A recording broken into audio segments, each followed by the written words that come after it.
Sonda-me, Senhor, e me conheces, quebranta o meu coração, transforma-me conforme a tua palavra e enche-me até que em mim se ache só a ti.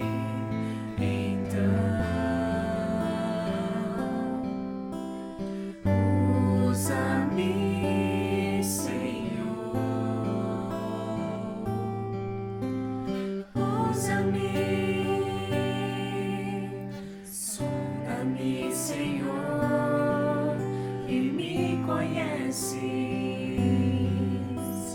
quebranta o meu coração, transforma-me conforme a tua palavra e enche-me até que em mim se ache só a ti. Então,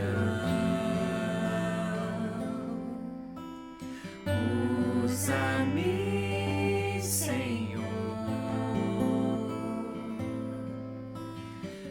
usa-me como um farol que brilha à noite, como ponte sobre as águas, como abrigo no deserto, como flecha que acerta o alvo. Eu quero ser usado da maneira que te agrade, em qualquer hora e em qualquer lugar.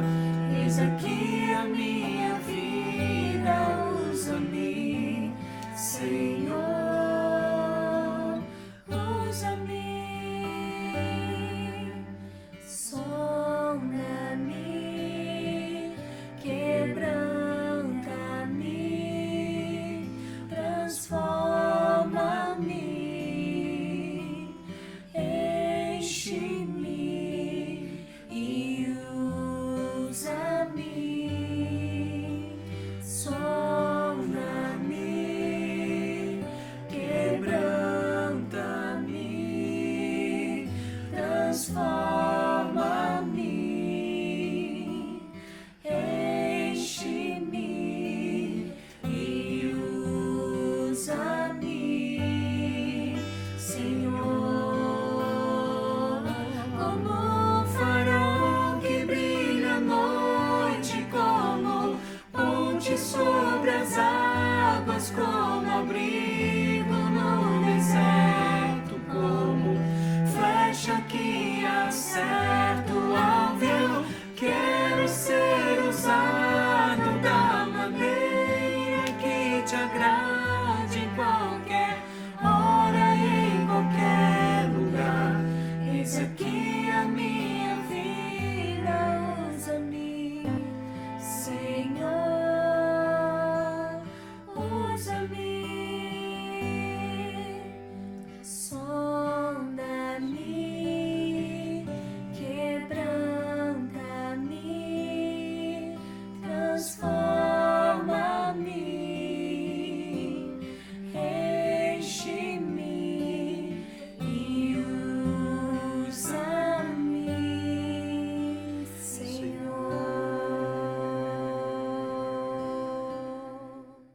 Graças a Paz, igreja, boa noite. Hoje aqui no Café com Deus, gravado, nós estamos na casa do pastor Massal e a ideia é a gente bater um papo sobre a viagem que teve recentemente para a Indonésia, na igreja do pastor Adiléu. Boa noite, pastor Massal, graças a Paz. Boa noite, tudo bem, Luiz? É uma alegria poder estar aqui com vocês.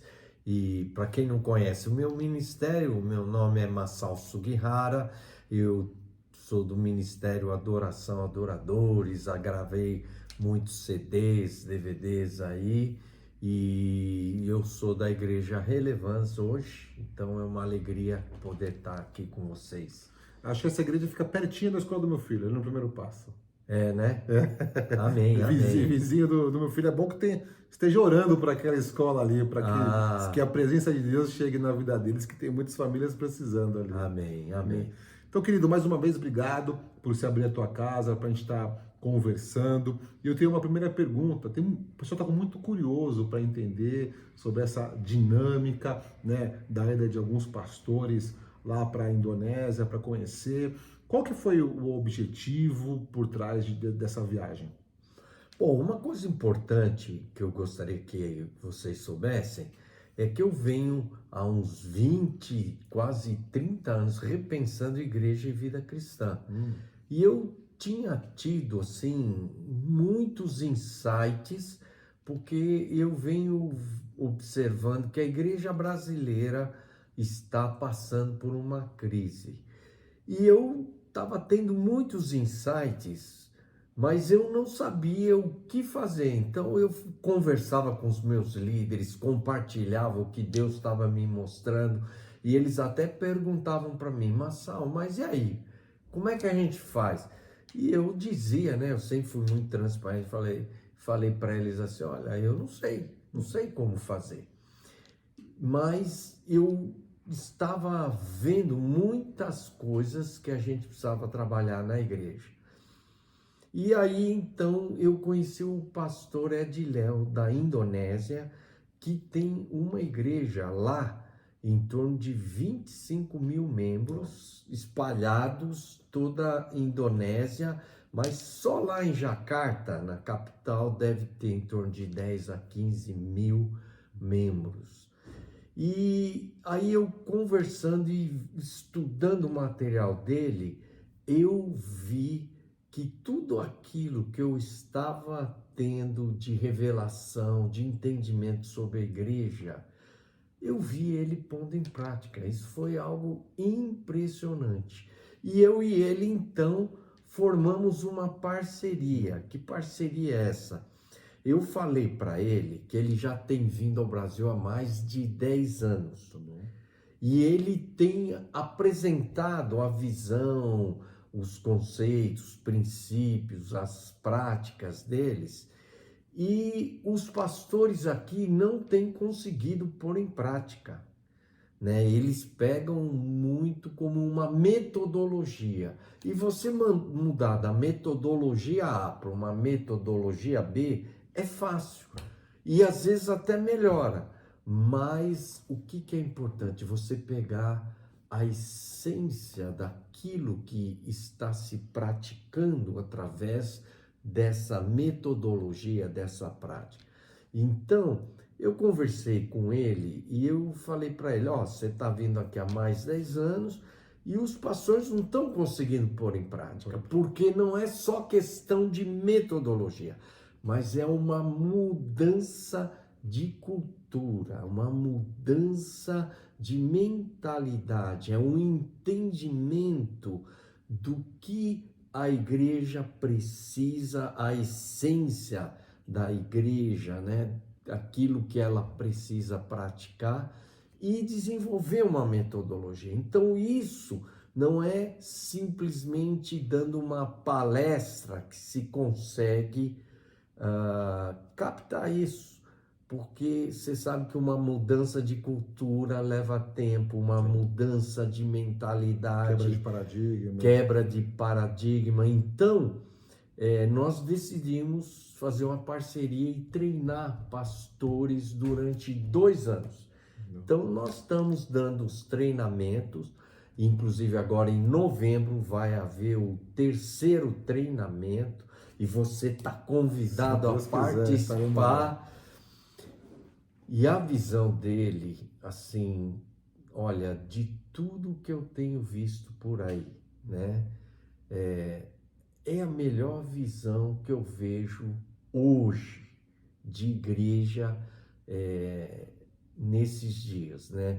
Ele já foi no MDA, no M. Huber, já várias vezes, pregou lá nas conferências dele, foi na Comunidade da Graça, foi na Videira, foi lá na comunidade de Porto Alegre, lá do Azaf, e ele tem ensinado muito no Brasil. Então, o conceito dele nessas igrejas é muito alto, porque o pessoal realmente tem ouvido e respeitado aquilo que ele fala. Só que o pessoal tem tido dificuldade de pôr em prática esses ensinos. Então, esse treinamento vem com esse objetivo. E essa viagem lá para a Isso que eu ia Indonésia, perguntar, entender, né, a expectativa por trás dessa viagem, entender também como que foi uma caravana, quantas pessoas chegaram lá, quantos brasileiros foram. então, a maioria desses pastores são pastores que já participaram do treinamento com Ed Léo, que já assistiram vídeos dele.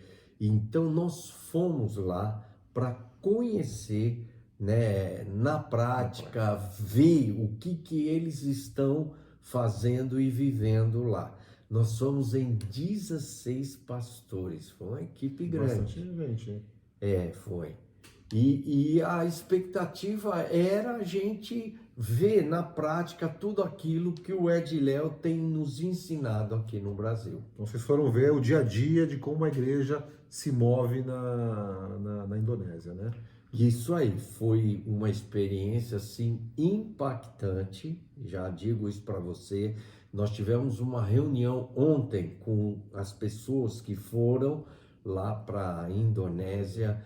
Eles voltaram extremamente motivados, impactados com o que eles experimentaram ali. Sim, um pouco do que o pastor Chori compartilhou. Inclusive, no dia 18/10, nós teremos ali o pastor Chori compartilhando com a igreja como que foi essa viagem. E ele ficou muito impactado pela a intensidade deles no dia a dia em relação a discipulado, né? Tem uma intensidade muito grande, muitas células acontecendo, muito discipulado, muita cura também, né? Na parte da esquizofrenia. Então, realmente deve ter sido impactante. E como que foi a conexão dos brasileiros com o povo da Indonésia? Olha, eu diria que os indonésios, eles parecem um pouco os brasileiros, né? São muito alegres, muito receptivos, né? E olha, uma das características que nós experimentamos foi o amor, o carinho, a generosidade. Eles pagaram tudo, tudo, tudo. Nós não gastamos um tostão ali. Eles cobriram todas as despesas e nos trataram como príncipes, como, sabe, assim, pessoas de honra mesmo. E é essa característica do amor deles é muito grande. E a gente vê como o amor permeia a igreja. Ela chama Abba Love, quer dizer pai de amor, né? E a característica dessa igreja é esse carinho, esse amor, né? E essa paixão que eles têm por Deus, por Jesus. E por que o povo da Indonésia eles estão investindo tanto aqui nos pastores, na igreja no Brasil? Foi algo espiritual? Foi conexão? O porquê disso? Sabe me dizer? Olha, foi muito interessante a minha conexão com o Ed Léo. Ele veio a primeira vez e veio ministrar aqui em Alphaville. E nós estávamos na churrascaria, né? Aquela que fica ali Novilho de Prata. E quando a gente estava comendo, um dos líderes recebeu uma palavra. Na hora que eles estavam comendo, a mulher dele tem um ministério profético e ela mandou uma palavra profética dizendo assim, olha só a palavra, que eles iriam conhecer uma pessoa de origem asiática e que nós iríamos fazer algo juntos. Quando o Ed Léo e sua palavra, a gente ali naquela mesa, ele olhou para mim e falou, Massal, eu creio que essa palavra tem a ver com você. E foi, acho que isso que direcionou ele a fazer essa parceria.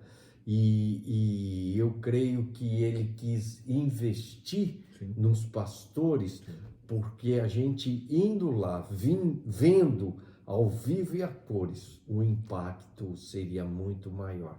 E com certeza nós saímos de lá muito impactados. E qual que é a expectativa do pastor Léo com o Brasil, com essa conexão? Olha, ele falou para mim que ele quer ver as igrejas praticando isso que eles têm vivido lá, praticando aqui no Brasil. Hoje, depois de 10 anos que ele vem, até 10 anos já. hoje, não tem uma igreja boa mesmo, que a gente diga. Tem uma lá que o Jorge Maluli, né, tem ido lá, acho que umas 6 vezes, ele tem praticado muito desses conceitos.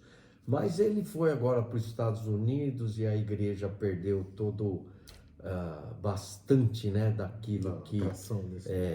daquilo que ele vinha desenvolvendo lá na igreja. Então hoje praticamente não existe uma igreja que a gente diga que esteja praticando e vivendo aquilo que eles estão vivendo. Agora, eu queria já dizer assim, uma das coisas que mais nos impressionou é que você experimenta uma igreja viva, entende? Tá bom? Como me exemplifica o que é essa igreja viva? Uma das minhas perguntas, né? O que vocês viram lá? O que é essa igreja viva lá da Indonésia? É uma igreja que está experimentando eu não vou dizer que é um avivamento, mas é algo do tipo assim, uma igreja avivada, viva, que você entra ali, você sente uma igreja vibrante, viva. E eles têm a visão que a gente fala do 5, 7 e 9. 5 dons ministeriais de Jesus, que é Efésios 4:11, né? Os apóstolos, profetas, pastores, mestres, evangelistas, e os 7 dons motivacionais de Deus, lá em Romanos 12, e os 7 dons sobrenaturais do Espírito Santo em 1 Coríntios 12. Então, eles treinam, eles praticam isso dentro das células. Então, quando você chega na célula, eles fluem nos dons, nas células. Então, por exemplo, o dom profético, né? Eles profetizam, eles têm muita manifestação profética, e isso traz uma presença de Deus assim na reunião. É impactante para nós, porque a gente vivencia uma igreja viva, uma igreja onde os dons fluem. Deus está se manifestando. Onde Deus se manifesta. Eu visitei 2 células, né? Cada pastor visitou 2 células. Eu visitei uma célula de adultos e visitei uma célula com os pais e crianças pequenas. Foi assim impressionante a presença de Deus ali, assim, do jeito que eles fazem com as crianças pequenas. Eles cantam cânticos de criança, eles trazem uma mensagem mais no nível das crianças, mas nós que somos adultos também somos ministrados. E chega um momento que reúne os pais e os filhos. E é impressionante como até as próprias crianças começam a ministrar. Um dos pastores ali foi ministrado uma criança que ele achou que tinha 3, 4 anos de idade. A criança de 3, 4 anos de idade pôs a mão sobre ele, começou a orar e profetizar sobre a vida dele. Então, isso tocou muito, né, esse pastor. E eu que estava ali com as crianças tal, os pais começaram a orar por mim, a profetizar, a trazer assim uma palavra na minha vida. Assim, foi muito, eu fui muito ministrado através disso. Então, a vida ali da igreja é algo que impressiona muito e nos toca muito. Então, foi muito importante para nós vivenciarmos isso, uma igreja viva, uma igreja onde os dons se manifestam, onde eles fluem nos dons proféticos. Então, eu creio que isso é um grande desafio para nós. Mas é muito importante que tudo isso foi desenvolvido através de muito treinamento. É isso que eu ia te perguntar, né?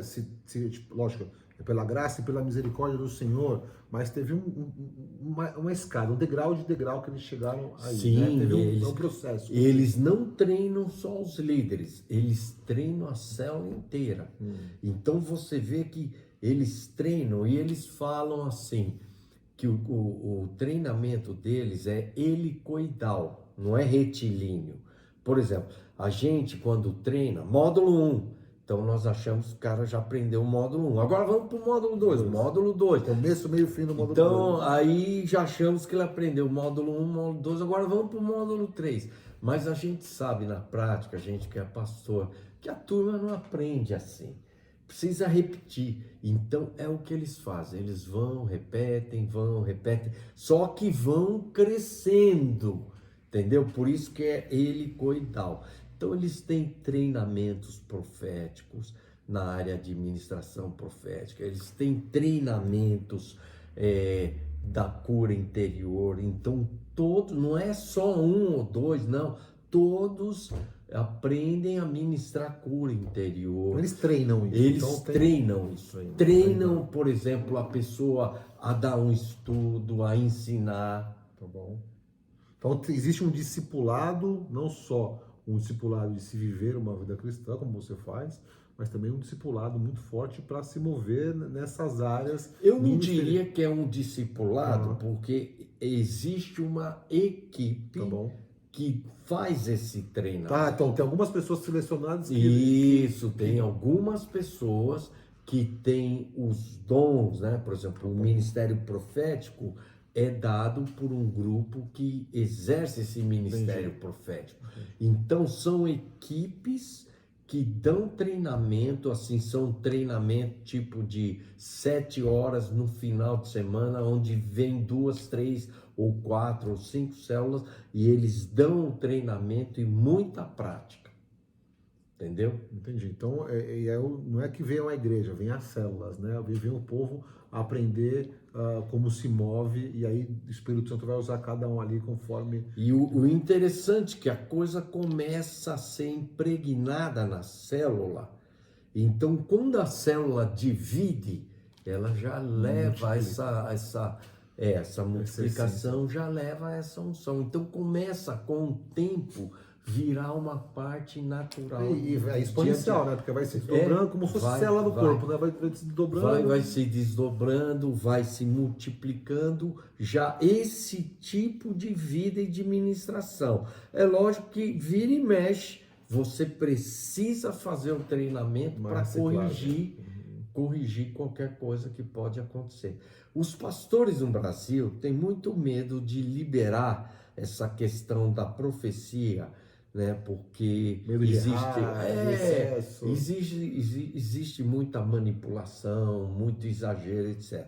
Mas a gente precisa treinar a igreja tanto para profetizar quanto para julgar as profecias, entendeu? Então isso é muito importante. Então tem profecias que vão ser do homem. Então Coríntios, né, capítulo 14, diz lá que profetizem 1 ou 2 ou 3 e os outros julguem. Então quando Paulo fala os outros julguem, Paulo já está pressupondo que a profecia pode estar errada. Não é? Senão ele não mandaria julgar. Muita gente julgar ainda, né? Então, ele manda julgar por quê? Porque pode haver erro na profecia. Pode ser algo humano, né? Então, a profecia tem que ser julgada.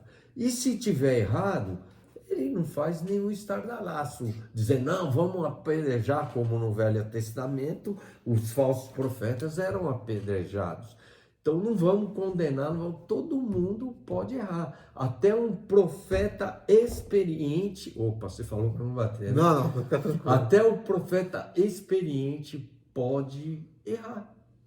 Então tem que haver humildade, porque até o profeta experiente tem que estar colocando a sua profecia para ser julgado. Amém? Não, Então, interessante todo esse contexto, né, de amor, de manifestação dos dons, de treinamento, né, e também com certeza tem muita perseverança dessa igreja, né, desse povo em caminhar em unidade, no busca do conhecimento. A perseverança também é uma marca deles. olha, as pessoas pensam que é o asiático, que o asiático é mais dedicado, mais esforçado. E o Ediléo falou assim que o indonésio é muito relaxado. É muito relaxado, talvez até mais que os brasileiros. Então, não vai pensando, por eles serem asiáticos, que eles são mais esforçados, mais dedicados, mais perseverantes. Não, eles são meio parecidos com os brasileiros. Eles são meio relaxados também. Então, é algo que a gente tem que enfrentar, tanto no Brasil como na Indonésia. Olha, não existe uma igreja perfeita, certo? Eu acho que se você entrar numa igreja perfeita, como diz, sai correndo, porque tem alguma coisa errada aí, né? Paulo, com tudo que ele instruía, você vê as igrejas, como a igreja de Corinto, que tinha todos os dons e tinha ensinos tremendos dados por Paulo, por Pedro, João e outros apóstolos. Era uma igreja problemática, muitos problemas morais, carnais. Então, eles têm muitos problemas também. Então, não vamos pensar que nós vimos lá uma igreja perfeita, mas uma igreja empolgante, uma igreja empolgada, onde os dons, o amor flui lá numa intensidade. Sabe, você sente como se você estivesse visitando mesmo uma igreja no meio de uma presença de vila. Deus, né? Você sente a E presença sai impactado, de Deus. né? E Acho que sai. isso é impactado. É um lugar Eu onde acho você não quer sair, você quer ficar, você quer mais, né? Você vai nas reuniões dele e você sai assim, empolgado. Então, eu acho que isso foi muito importante para nós brasileiros, experimentar esse gosto de uma igreja viva, né, onde os dons fluem. E teve algo a mais que impactou você? Olha, teve várias coisas ali. Uma das coisas também importantes é que nenhuma igreja madura, séria, vai fluir sem ter uma liderança madura. Então, eu creio que as nossas igrejas brasileiras, há muita imaturidade por parte das nossas lideranças. São líderes que acabam muitas vezes manipulando.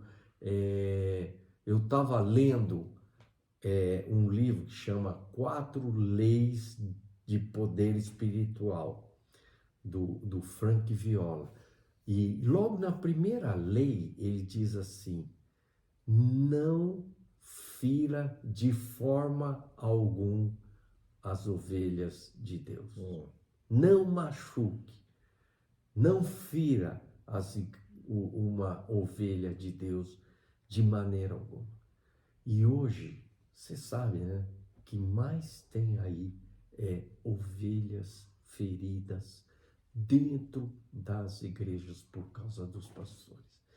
Então, não só por pastores, mas outros líderes. Então a gente vê ali uma liderança madura. Eles funcionam como presbitério, uma liderança plural, aonde não existe o líder principal. Eles são em 7 presbíteros, né? E são 7 homens realmente homens de Deus maduros e que têm trazido essa estabilidade e essa espiritualidade para a igreja. Essa questão de maturidade, né? que me marcou aqui foi que alguns líderes, né, eles querem ensinar as pessoas a se moverem no dom, eles não querem ficar represando isso para eles querem que as pessoas também se movam. Isso é uma questão de maturidade também, né? Para o corpo crescer, para ensinar, para ungir as pessoas para que façam o trabalho e a obra de Deus. Amém. É isso aí. E Então, essa característica, essa liderança madura é muito importante. o nosso ministério, a nossa igreja, nós estamos. O Avruta é novo para a gente, né? A gente está aprendendo, conhecendo um pouco mais. O Avruta também acontece lá em outras igrejas ou é uma marca do ministério do pastor Ediléo? Eu vejo que é uma marca, né? Uma coisa do Ediléu, mas eu já conhecia essa visão da microcélula. Existe nos Estados Unidos o movimento da igreja orgânica. E lá eles também funcionam, mas não com o nome de Havruta, mas são microcélulas de 2 ou 3 que funcionam lá nos Estados Unidos. Então, muito interessante também o trabalho deles, é muito simples e, e é um modelo que eu acho que é muito importante para a gente resgatar vida de corpo. Né? Comunhão, né? Tá próximo. Não, deixa eu te explicar uma coisa muito importante.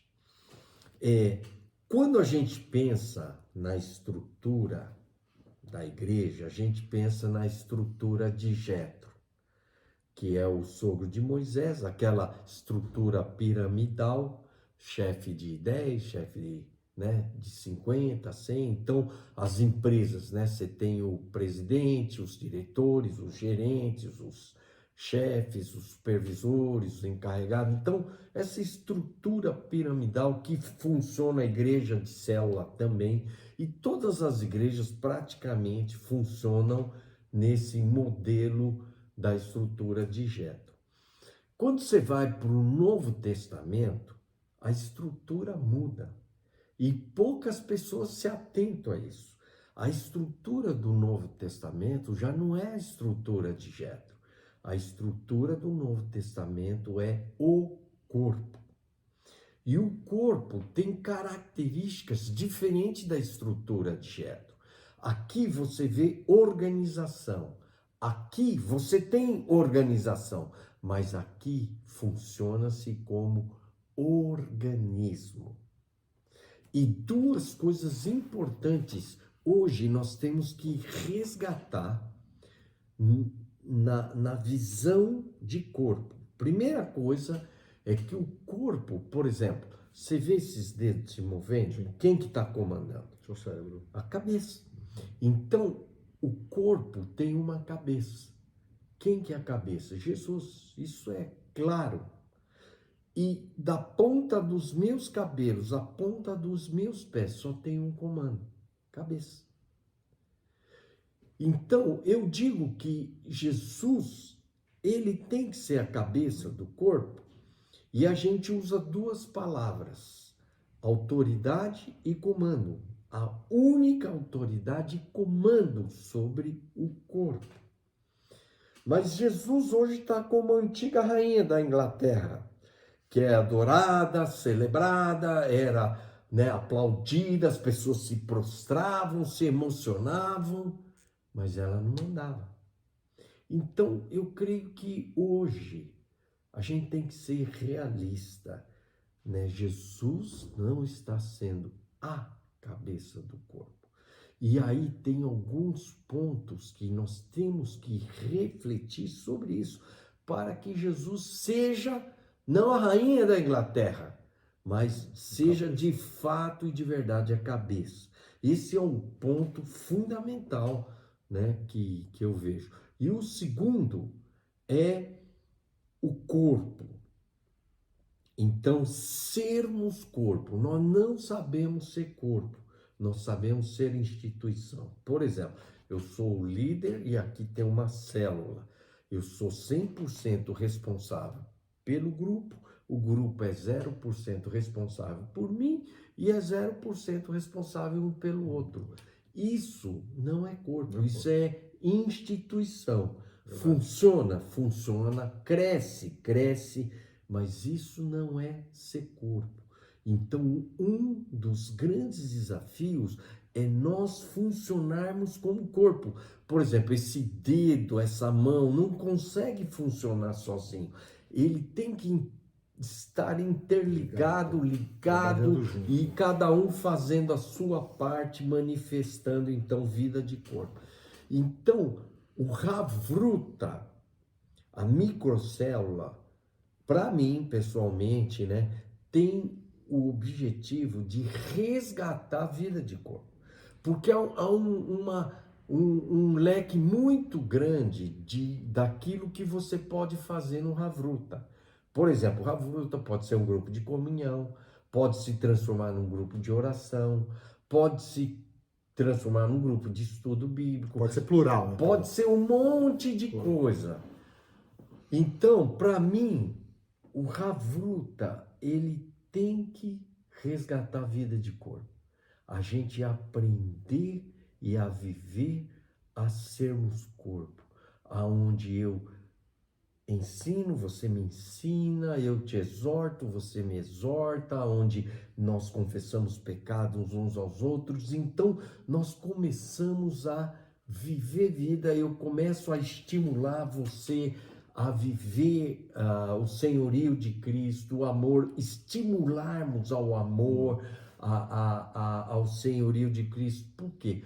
Porque eu tenho entendido que nós vivemos uma vida cristã muito individualista. Então, o sentido do Havruta é substituir o discipulado, mas o discipulado, ele tem uma visão muito vertical, onde eu ensino uma ou duas pessoas, essa pessoa vai ensinar o outro e vai assim em diante. Se o cara que está discipulando é bom, é lógico que o discipulado aqui vai ser ótimo, mas se os outros aqui embaixo não são bons, ali para baixo a coisa vai ficando ruim. Então nós vamos ver na prática que grande parte das pessoas na igreja não tem capacidade, não tem muito jeito para trabalhar a vida dos outros, nem ensinar, nem exortar, nem...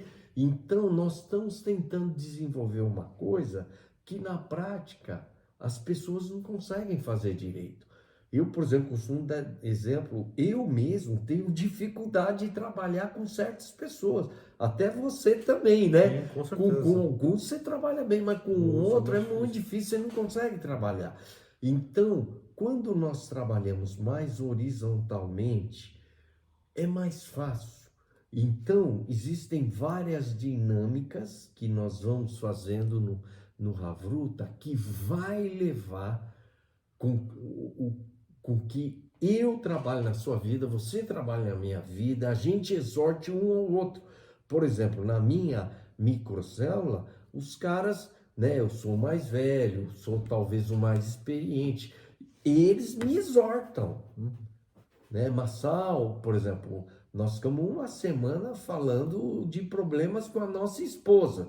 Eu acho que na sua igreja não deve ter esse problema, não, né? não. É só na minha, né? Talvez nem na sua casa você não tem problema nenhum com a sua esposa. Vocês não tem nada para resolver. Nada para resolver, não. Então, na minha tem um monte para resolver. Por aí, E nós estávamos compartilhando, eu colocando as minhas dificuldades. E os irmãos estavam chamando a minha atenção. Ó, Massal, você precisa ser mais assim, mais assado. Então, nós nos exortamos. Isso é maturidade também, né? A grande chave nisso tudo é a humildade. Porque nós vamos confessar pecados uns aos outros, vamos exortar uns aos outros. Então a gente tem um momento que a gente confessa os nossos pecados. E depois nós temos um momento onde nós damos uma palavra um ao outro. Então nós oramos, às vezes é uma palavra profética, às vezes é uma palavra de exortação. Então eu vou falar, ó Luiz, eu sinto que esse problema está acontecendo na sua vida, porque você precisa fazer isso. Então, nós nos exortamos, nós nos estimulamos, nós trabalhamos na vida uns dos outros. Agora, imagina o cenário seguinte, Se eu estou discipulando você, aí toda hora é eu que vou ficar pegando teu pé. E eu preciso ficar vendo coisa na sua vida e tal, que você se abra comigo para eu poder te corrigir. Agora, nesse esquema, nós vamos nos humilhando, nós vamos confessando. Aí não é eu cobrando você, mas é você abrindo as suas falhas, os seus defeitos, os seus pecados. Então, sem perceber, você está se expondo, está se tornando vulnerável. E aí é quando nós podemos orar, aconselhar, incentivar e desafiar uns aos outros. Então, a dinâmica muda. Muda muito. Muda muito, porque agora não é eu pegando no seu pé, é você se abrindo para mim. O corpo se ajustando. E a gente estimulando e ajudando uns aos outros. Então, eu não estou pegando no teu pé, eu estou te ajudando. Nós estamos nos estimulando e orando uns pelos outros. Então, tem um rapaz que tem 28 anos e tem um outro que tem 46 anos. Fala assim, mas jovem com... Não, o rapaz de 28 anos falou, olha, eu acho que seu problema aí que você confessou tem a ver com isso. E o cara falou assim, isso mesmo, tal. Então, o de 28 foi usado para corrigir, para estimular o outro a melhorar na vida dele. Então, é interessante que o trabalho vai sendo feito a nível horizontal. Um pastor falou assim, Massal, mas não adianta, o cara mais experiente, o cara que tem liderança vai acabar liderando o grupo. Eu falei assim, bom, se ele tem um dom, ele vai meio que liderando o grupo, só que ele não é o líder do grupo. Então, se eu chegar a falar assim, Luiz, você agora é o líder do nosso grupo, não vai mudar a dinâmica? Vai mudar, porque tudo você fica responsável. Agora, se quando nós estamos fluindo, de repente você, Massal, ora por ele aqui, Massal, ô João, conta para nós um pouquinho mais sobre isso. Você vai liderando de uma forma natural, mas você não é o líder. Entendeu? Então é uma dinâmica. Agora, quando você é colocado como líder, a dinâmica muda completamente. Por quê? Nós ficamos tudo debaixo da sua autoridade. Direção, né? E direção e tal. Mas quando tá assim, cada um sugere, cada um manda, e é lógico que se você é mais experiente, tem mais liderança, você vai ter mais influência, não tem jeito. Mas você não é o líder. E às vezes ele naquele dia vai ser usado e vai chamar atenção, vai corrigir, vai orar por você. Então, é essa dinâmica da microcélula que poucas pessoas entendem e trabalham isso. Eles acabam fazendo muito. Eu chamo muita atenção, porque tudo que você faz repetidas vezes, até confessar o pecado, se você vai fazer todo dia, você acaba fazendo de forma mecânica e confessando o pecado de forma mecânica. Então, a gente tem que sempre, o helicoidal, vira e mexe, chama aí, vem cá, vamos quebrar a religiosidade aí, vamos tal e pá.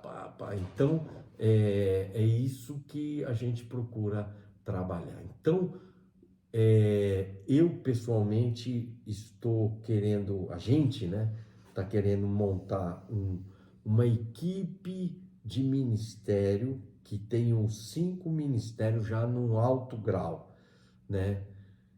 Homens reconhecidos que têm um ministério profético, outro que tem um ministério apostólico, outro que é pastor, o outro que é ministério mestre e o outro que é evangelista. A gente montar um ministério quíntuplo para equipar, ajudar então as igrejas nesses processos, né? Porque é difícil um pastor que tem um dom querer implantar essa visão. Então, é muito importante que haja uma equipe que ajude nisso. Porque eu mesmo estou encontrando dificuldade, eu estou começando um trabalho novo, né? E eu preciso de ajuda também, porque eu não tenho todos os dons. Sim. Então, em algumas coisas eu fluo bem, mas em outras eu preciso de ajuda. Então, é muito importante que haja um mentoramento de uma equipe que treine, que ajude as igrejas a implantarem essa visão. E é isso que nós estamos querendo desenvolver para ajudar a trabalhar dentro dessa visão, porque a maioria das igrejas, elas querem resolver o problema assim, ó. Então, vamos dar um treinamento, junta 50 pessoas, dá o treinamento, agora vamos aí, agora começa a fazer. Não é assim. Você tem que começar, faz um protótipo, experimenta, vê as dificuldades. Por exemplo, lá na sua igreja, não vai treinar 15, 20 pessoas. Começa você, mais 2, no máximo 2 microcélulas. Começa a praticar, ver, sentir. Depois de 1 mês, 2 meses, 3 meses, vocês vão ter outra ideia. Então, esse é o nosso problema no Brasil. A gente quer tudo fast food, já queremos... Rápido, resultado rápido. Resultado rápido. Não é assim. Tudo isso é um processo. Então, voltando lá para a Indonésia, eles têm essa visão do Havruta, mas a gente chega lá, começa a perguntar e ver, você vê que o Havruta ainda está engatinhando lá. Porque você vê uma igreja de 5 mil, 11 mil, 25 mil. É difícil. E eles viveram dentro de uma cultura ali, agora eles estão mudando essa cultura. Então, não é fácil. Outra coisa que é importante dentro do Havruta, tá bom isso aí? Tá ótimo, não, tá ótimo. Tinha que até marcar um outro depois. Tá ótimo. O Havruta é o seguinte, o ideal, então tem o ideal e tem o real. O ideal é ser praticado todos os dias, 1 hora, porque eu tô vendo que 30 minutos é muito apertado. Dá para fazer, dá para fazer. A microcélula todo dia 1 hora, é isso. Todo dia 1 hora seria o ideal. Mas, com as mesmas pessoas. Com as mesmas pessoas, todo dia. Tá. Então, por exemplo, a minha microcélula, nós estamos em torno de 45 minutos todo dia. Todo dia. A gente tentou para 30, mas fica muito corrido. Uhum. Então, nós estamos, o pessoal pode, nós estamos indo 45 minutos, aí está indo bem. Por que todo dia? Você vai ver que lá em Hebreus capítulo 3, versículo, eu não sei se é 5, 8 ou 10, é por aí. Ele diz para nos exortarmos mutuamente cada dia, para que não endureça, né, o nosso coração pelo engano do pecado. Então, você vai ver que nós precisamos disso. Eu tenho um estudo sobre pecado, que agora, se eu for explicar, vai demorar muito, mas que a gente está numa batalha entre carne e espírito. Sim. Paulo diz que a carne milita contra o espírito e o espírito contra a carne. Então, a palavra que ele usa, até a palavra milita, que é uma ideia de uma batalha. E ele está falando para quem? Para cristãos. Então, há uma batalha entre carne e espírito. Agora, pergunta, é uma vez por ano, uma vez por mês, uma vez por semana, ou é todo dia, ou toda hora? Toda hora. Toda hora. Agora, pergunto eu, Luiz, quem tem consciência de que todo dia ele está lutando contra a carne? A gente todo dia pareceu já algo costumeiro que a gente já não encara como uma luta. Já cai no automático. Cai no automático. E a gente não tem mais essa consciência. Por exemplo, hoje, certamente, eu e você lutamos com a nossa carne. Ou ficamos irritados, ou acabamos falando uma coisa que não deveria, ou falamos mal de alguém. Atitude errada. Então, a gente não percebe, mas todo dia nós estamos lutando contra a carne. Em outras palavras. Isso é um fato. Tem Todo dia tem- você acaba, de uma certa forma, pecando. Concorda comigo? Total. Você se irritou, você foi soberbo. Às vezes, até quando você está lá, você gosta de Vaidade. falar, não, porque eu fiz, você dá uma de orgulhoso. Então, todo dia você está pecando. Agora, olha a situação nossa, porque é a nossa situação, minha e sua e de toda a igreja. Então, segunda você peca, terça você peca, quarta-feira você vai na célula, lá tem um momento, sai animado, cheio de Deus, mas não tratou o pecado. Aí, Não deu nem quinta, tempo. você peca, sexta você peca, sábado você peca, domingo você peca, aí você vai para a igreja, você é ministrado, aquele louvor, você sai cheio de Deus, mas não tratou o pecado. Então, olha a situação, segunda, terça, quarta, segunda, terça, quarta, segunda, terça, quarta. Todos os dias nós estamos pecando e não estamos nos arrependendo. Tá entendendo a seriedade da O coisa? volume é muito maior, A né? coisa mais básica de todas, que é o pecado, nós não estamos tratando.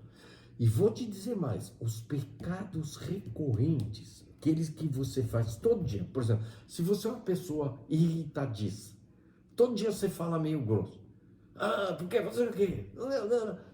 Se tornou natural, normal, agir assim, que você nem sente que é mais pecado. Se todo dia você fala mal, você murmura, você reclama de alguém, todo dia isso se torna o pecado recorrente e você não percebe mais. Então, a palavra é muito clara, 1 João 9, se confessarmos o nosso pecado, Ele é fiel e justo para nos perdoar os pecados e nos purificar de toda injustiça. Então, há uma condicional. Nós temos que confessar, temos que nos arrepender. Senão, nós não experimentamos o perdão e a purificação. E o ambiente disso é a microcélula.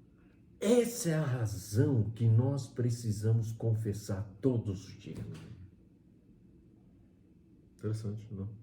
Por isso que nós fizemos. Agora, imagina, não, Marcelo, mas todo dia não dá. Vou fazer uma vez por semana. Tá bom. Então hoje é terça. Então terça-feira, toda terça-feira você vai confessar. Bom, perguntei, Luiz, qual que é o pecado seu da terça-feira passada? Você lembra? E na quarta? E da quinta? Então, você não vai lembrar. Agora, à medida que você vai confessando, Luiz, é algo impressionante. E você vai parando de fazer, né? Porque você vai confessando. Eu não digo que você vai Mas parando, fica mais mas vivo você dentro você vai ficando mais sensível. Você fala, opa, eu não vou pecar hoje, senão amanhã tem que confessar. Mas o que acontece? Você começa a criar uma sensibilidade ao pecado. Uma coisa assim que você não tem antes. Então, eu estava lá um tempo, uns 2 meses, um mês confessando pecado, e eu fui fazer uma entrevista na Rádio Melodia, né? Falar sobre o meu ministério e tal. E eu fiquei 1 hora lá testemunhando, falando das coisas que Deus fez no meu ministério, das coisas que aconteceram e tudo lá. Então, eu fiquei lá 1 hora. No dia seguinte, eu fui confessar. Quando eu fui confessar, na hora, Deus me trouxe uma palavra. Foi o seguinte, Marcelo, você ficou 1 hora ontem falando de você. Falando bem de você mesmo. Eu estava usando Deus para falar de mim. Sabe aquela coisa que, não, porque, olha, eu orei, porque... Mas na verdade você não está falando de Deus, você está falando de você. Você está se exaltando. Você vai lá na frente para falar o que Deus fez. Você não está falando de Deus, você está falando de você. Olha onde que, assim, veio como um raio. Então, olha, de lá para cá, eu tenho observado o quanto eu sou orgulhoso, soberbo, maçalcêntrico. Eu tive uma outra experiência que foi interessante. Nós estávamos na reunião e Deus nos deu uma direção. Aí eu cheguei e falei, pessoal, hoje vamos fazer tudo em nome de Jesus. vamos fazer na nossa força, vamos depender de Jesus. Então você vai dirigir carro, eu vou dirigir em nome de Jesus. Você vai começar a trabalhar, vou fazer isso em nome de Jesus. Você vai conversar com alguém, eu vou fazer em nome de Jesus. Vamos fazer hoje tudo em nome de Jesus. Amém? Amém. Aí no dia seguinte, teve outra, né? Tive que me arrepender, mas foi interessante, porque é o seguinte, falei assim, pessoal, tem que confessar um pecado hoje. Ontem nós tomamos a decisão de fazer tudo em nome de Jesus. Eu quero confessar para vocês que eu consegui fazer 2 coisas em nome de Jesus. O resto, eu fiz tudo em nome do Massal. Então, cheguei à conclusão seguinte. Como eu sou Massal Center. Tudo eu faço. Pensando em mim, para mim, buscando resolver as minhas coisas. Eu não faço nada em nome de Jesus. Então, a consciência, Luiz, que você começa a tomar do seu dia a dia, da sua vida. Bom, eu estou falando do ideal. Sim. Muitos não vão poder fazer o ideal. Então, um amigo meu lá em Curitiba, que conhece a visão, ele falou assim, Massal, todo dia o pessoal não vai conseguir. Então, resolvi fazer o seguinte, resolvi fazer uma vez por semana, 15 minutos, uma reuniãozinha de oração. 15 minutos nós nos reunimos, oramos e pá. Aí eu falei assim, ô fulano, você está nivelando por baixo. Ele falou, estou nivelando por baixo como? O seguinte, você tem 10 pessoas aí, o grupo dele tinha 15. Você tem 10 pessoas. Aí você vai fazer exercício físico. Então, como a turma não vai fazer, nem todos vão conseguir todo dia, vão começar fazendo uma vez por semana. 15 minutos só. Então, eu estou nivelando por baixo. Então, o que eu tenho que fazer? Eu vou ter uns 3 ou 4 que vão fazer exercício todo dia. Vai ter 2 ou 3 que vão fazer 2 ou 3 vezes por semana. E vai ter uns 2 aí que vão fazer uma vez por semana. Por que eu vou jogar todo mundo para fazer uma vez por semana por causa desses 2 aqui? Então, eu faço, os que vão aguentar fazer todos os dias, vão fazer todos os dias. Os que não aguentam fazer 3 dias. E os outros vão fazer uma vez por semana, tudo bem. Já uma vez por semana já tá bom. Lá nos Estados Unidos eles fazem uma vez por semana. Então, o que acontece? Quando eu pego esses três que estão fazendo todo dia, eles vão começar a vibrar com a coisa e eles vão começar a puxar os outros. Contaminar Os outros. Então, há chance de contaminar os outros. Então, é isso que nós temos que ter em mente, Luiz. Nós, líderes, nós temos o ideal. E aí a gente, não, porque todo mundo vai... Não adianta. Tem gente que não vai aguentar. Tem gente que não vai fazer. Então, não adianta forçar, que você vai estressar. Então, o problema da igreja em célula é isso, que ela começa a exigir, a cobrar. O que acontece? A turma ficou estressada. Então, a gente tem que entender esses níveis, entendeu? Então, vai ter alguns que vão fazer todo dia, tem outros que vão fazer 3 vezes por semana, e tem outros que vão fazer uma vez por semana, e tem outros que não vão fazer de jeito nenhum. Então, a igreja tem isso aí. Infelizmente, você vai ver que eu falo que a igreja é composta, em geral, por uma curva padrão, que é a curva de Gauss, entendeu? Então, na curva de Gauss, que é uma curva padrão para muitas coisas, e eu acho que na igreja ela encaixa bem, porque você vai ter uns 5% altamente comprometido. E você vai ter uns 45% comprometidos. Aí você vai ter 45% de descomprometido e uns 5% altamente descomprometido. Então, essa curva ela pode achatar mais para cá ou mais para lá, né, conforme o perfil da igreja. Mas a realidade, Luiz, que nós líderes temos que começar a trabalhar com isso, sabendo que você tem esse perfil, esse universo de pessoas dentro da igreja. E você tem que trabalhar com esses aqui de uma forma diferente, com esse, diferente desses. Entendeu? Então nós líderes queremos tratar a igreja como se todo mundo fosse comprometido ou altamente comprometido. Isso não vai ser a realidade da igreja, e a gente sabe biblicamente que a igreja tem o trigo e o joio.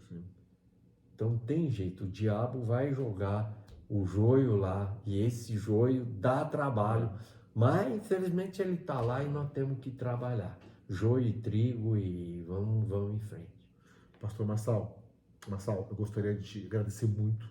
Não sei se você percebeu, o tempo fluiu, você compartilhou coisas importantíssimas aqui, eu aprendi bastante contigo. E fica à vontade, se você quiser, antes de a gente encerrar aqui, compartilhar alguma mensagem. E eu pedi para você também estar orando para a gente encerrar o Café com Deus, desses pontos que você falou, que se tornem realidade em nossa vida, em nome de Jesus. Amém? Amém. Olha, eu só queria dizer para vocês que nós estamos vivendo uma crise como igreja hoje no Brasil. Eu acho que há um filósofo chamado Zygmunt Bauman, que ele fala da sociedade líquida. Sociedade líquida, o que significa? Vamos pensar numa sociedade sólida. A sociedade sólida é que tem padrão, tem valores, claro, certo é certo, errado é errado. A sociedade líquida, tudo ficou relativo. Então você não sabe mais o que é. A minha verdade é minha, se acredita isso é a sua verdade, já não tem homem e mulher, quem quer ser homem pode ser homem, quem quer ser mulher já não tem mais certo e errado, tudo fica relativo. E eu acho que a nossa igreja foi influenciada por essa sociedade líquida, né? E nós estamos vivendo um evangelho líquido. E se você trouxer hoje um evangelho sólido, eu creio que as pessoas vão se assustar um pouco, porque acostumaram com o evangelho, né? Não que o evangelho tem que ser todo aquela coisa da chicotada, não é isso que eu estou falando, mas o evangelho é uma coisa séria, né? E na década de 70, lá em Lausanne, surgiu um termo chamado contracultura. O que é a contracultura? É que existe um rio descendo, que é a cultura, e o evangelho é uma contracultura, ele vai contra essa correnteza.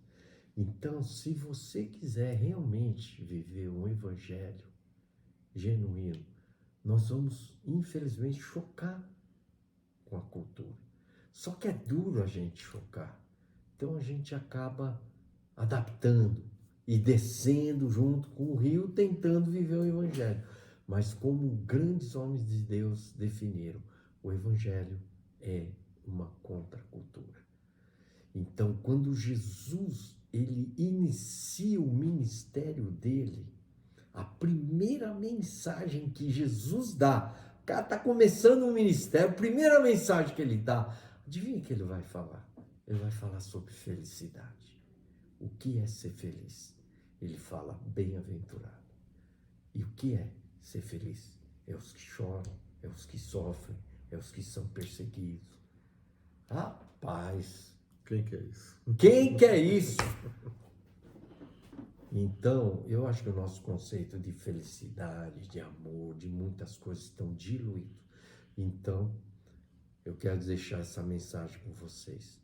Há um evangelho genuíno, verdadeiro, e que se você quer realmente levar a sério, leia a palavra, estude a palavra com seriedade e viva, porque hoje o mundo carece de um cristianismo genuíno e verdadeiro. Amém. Amém. Amém. Glória a Deus. Ora pra gente aqui para encerrar hoje. Rapaz, estou falando demais, Não, né? vamos lá, ora pra gente aqui para encerrar. Senhor nosso Deus, muito obrigado. Quero abençoar a vida, o ministério do Luiz. Amém, Pai. Que o Senhor prospere esse ministério. Amém, Que Deus. seja um ministério que traga vida, visão, traga a presença de Deus e que possa penetrar em muitos lares, muitas vidas, para a tua glória, em nome de Jesus. Amém. Amém, querido. Glória a Deus. Vocês que nos assistiram nessa noite, obrigado pela participação. Deus abençoe a tua vida. E mais uma vez, pastor, obrigado por se abrir a tua casa. Deus abençoe muito a tua vida em nome de Jesus. Amém? Amém. Obrigado. Enchei as talhas que o rei chegou, vai transbordar rios de amor. Teu nome é maior que toda dor. Em tua presença todo louvor. Enchei as talhas que o rei chegou, vai transbordar rios de amor. Teu nome é maior que toda dor. Em tua presença todo louvor. Exaltamos nosso rei,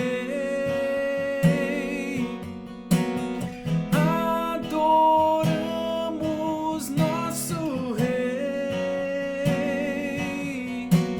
Jesus.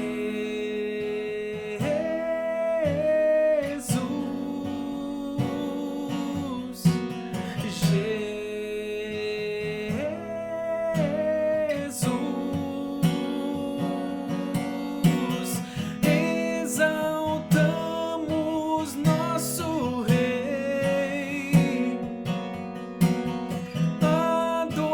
adoramos nosso rei,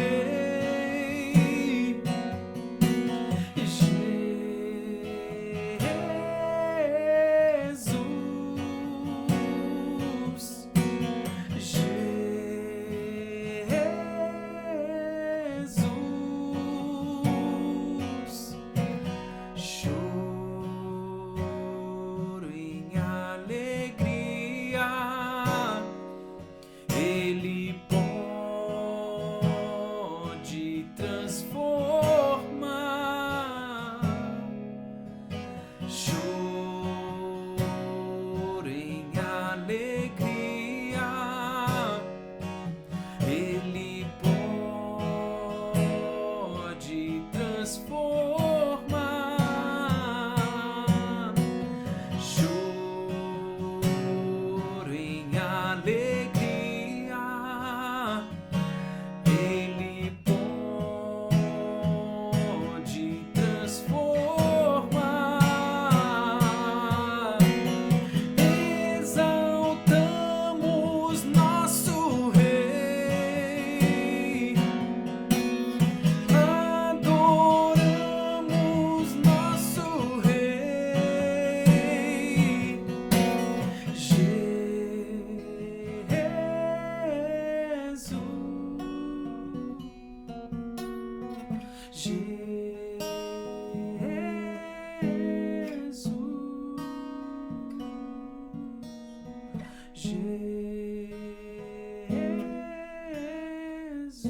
Jesus.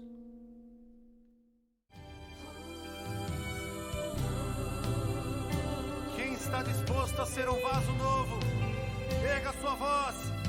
Vamos adorar a Ele nesta noite.